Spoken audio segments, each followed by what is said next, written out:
വിശപ്പ് സഹിക്കാൻ വയ്യാണ്ട് ഫുഡും കാത്തിരിക്കുന്ന സീനാണ് നിങ്ങളിപ്പോൾ കാണുന്നത്. കാരണം ക്യാമറയ്ക്ക് പോലും ഫേസ് തരാൻ ആ ഒരു മനസ്സ് കാണിക്കുന്നില്ല. കാരണം അത്രയ്ക്ക് വിശപ്പുണ്ട്. അപ്പോൾ നമ്മൾ എവിടെയാണുള്ളതെന്ന് വെച്ചാൽ സുരേഷ് ഏട്ടൻ്റെ തട്ടുകടയിലാണ്. അങ്ങനെ ഓർഡർ ചെയ്ത ഐറ്റംസൊക്കെ ദേ ഓരോന്നായിട്ട് എത്തി. പുട്ട് ഓർഡർ ചെയ്തിട്ടുണ്ടായിരുന്നു, പിന്നെ ഈ ഒരു പോട്ടി ഓർഡർ ചെയ്തിട്ടുണ്ടായിരുന്നു. ഇത് ഞാൻ ആദ്യമായിട്ടാണ് ഇത് ട്രൈ ചെയ്യാൻ പോകുന്നത്.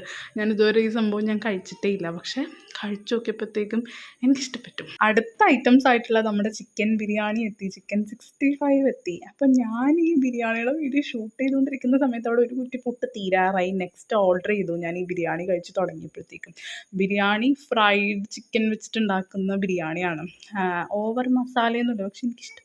ഇത് കഴിച്ച് തീർക്കാൻ പറ്റുന്നില്ല, കാരണം 3 വലിയ പീസ് ഉണ്ടായിരുന്നു. ഞാൻ എങ്ങനെ കഴിച്ച് തീർത്തതെന്ന് എനിക്ക് മാത്രമേ അറിയുള്ളൂ. നല്ല ബിരിയാണി ആയിരുന്നു, എനിക്ക് ഭയങ്കര ഇഷ്ടപ്പെട്ടു. അതേപോലെ തന്നെ ചിക്കൻ 65ഉം അടിപൊളിയായിരുന്നു. അതേ കഴിച്ച് കഴിഞ്ഞിട്ടൊരു അവസ്ഥയാണ് നിങ്ങൾ നേരത്തെ കണ്ടത്. അങ്ങനെ നമ്മൾ ഫുഡൊക്കെ കഴിച്ച് കഴിഞ്ഞിട്ട് നേരെ വീട്ടിൽ പോയി ഗായ്സ്. അപ്പോൾ ഇന്നത്തെ വ്ളോഗ് ഇത്രയേ ഉള്ളൂ.